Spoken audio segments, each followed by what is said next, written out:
So we were reading blood and the circulation. आज हमें start करना है कोएगुलेशन ऑफ ब्लड के बारे में पढ़ना। तो coagulation of blood is something related to like जब हमको कहीं चोट लग जाती है तो ऐसे हमारी ब्लीडिंग कंटिन्यूसली होती नहीं रहती है। After certain amount of time वो ब्लीडिंग अपने आप रुक जाती है। तो वो क्यों होता है और कैसे होता है उसका मैकेनिज्म जानने के लिए हम पढ़ते हैं कोएगुलेशन ऑफ ब्लड। ठीक है, तो लिखा गया है you know that when you cut your finger और हर्ट योर सेल्फ, जब आप अपनी फिंगर को ऐसे ब्लेड से कट करोगे या फिर आपको कहीं हर्ट हो जाता है तो जो आपका वूंड है, जो आपका घाव है, वो does not continue to bleed, वो कंटिन्यू ब्लीड नहीं करता रहता for a long time. Usually the blood stop flowing after some time, थोड़े टाइम के बाद आपका ब्लड जो है वो फ्लो करना बंद कर देता है। तो पूछ रहे हैं कि ऐसा क्यों होता है, डू यू नो वाई?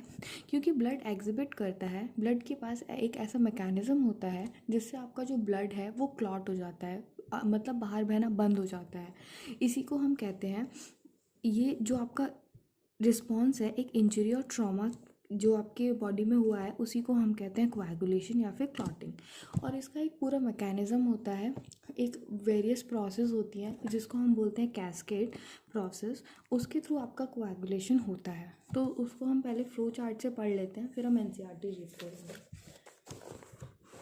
तो देखो, सबसे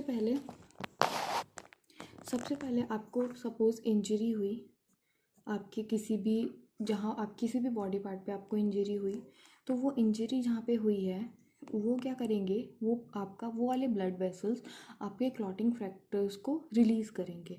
क्लॉटिंग फैक्टर क्या करेंगे, क्लॉटिंग फैक्टर फॉर्मेशन करेंगे प्रोथ्रोम्बिन एक्टिवेटर का। प्रोथ्रोम्बिन एक्टिवेटर क्या होता है, जब क्लॉटिंग फैक्टर में कैल्शियम आयन ऐड हो जाते हैं तो उसको ही हम बोलते हैं प्रोथ्रोम्बिन एक्टिवेटर। इसीलिए बोला जाता है कि जो क्लॉटिंग आपकी होती है उसमें कैल्शियम आयन का बहुत इंपॉर्टेंट रोल होता है। ठीक है, फिर उसके बाद जो आपका प्रोथ्रोम्बिन है वो थ्रोम्बिन में कन्वर्ट होता है थ्रू एन एंजाइम कॉम्प्लेक्स जिसको हम बोलते हैं थ्रोम्बोकाइनेस। फिर जो आपका थ्रोम्बिन, ये एक एंजाइम है, जो थ्रोम्बिन आपका बना है वो क्या करेगा, थ्रोम्बिन क्या करेगा, फाइब्रोजन को फाइब्रिन में कन्वर्ट कर देगा। ठीक है, सबसे पहले क्या बनाएंगे, हम थ्रोम्बिन बनाएंगे। सबसे पहले हम बनाएंगे प्रोथ्रोम्बिन एक्टिवेटर, किसके थ्रू, क्लॉटिंग फैक्टर से। जब कैल्शियम आयन आके अटैच हो जाएंगे तो आपके प्रोथ्रोम्बिन एक्टिवेटर बन जाएंगे।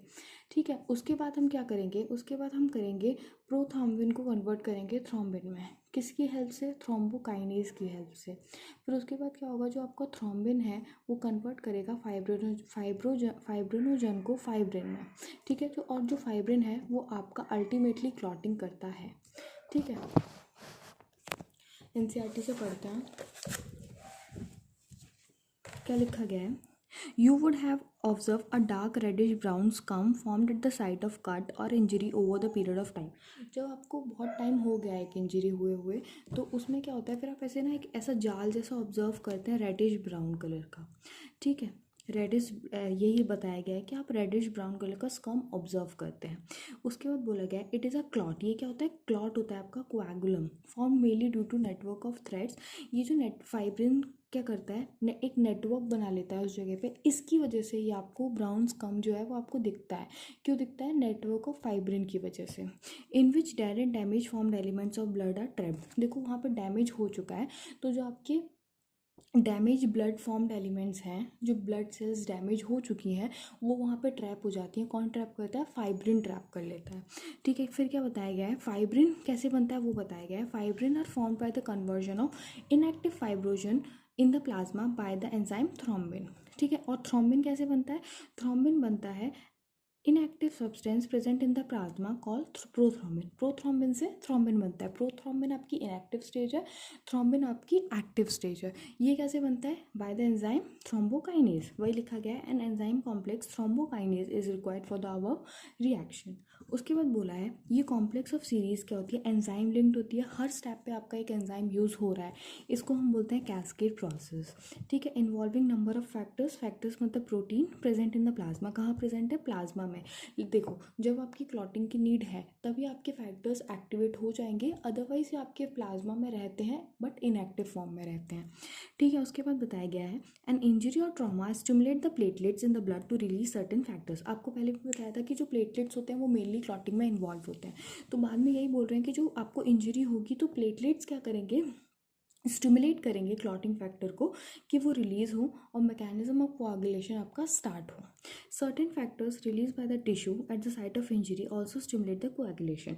और कुछ फैक्टर्स आपके टिश्यू भी रिलीज़ करते हैं जिसकी वजह से आपका कोआगुलेशन का प्रोसेस स्टार्ट होता है। उसके बाद बोला है कैल्शियम आयन जो है वो इंपॉर्टेंट रोल प्ले करता है क्लॉटिंग में।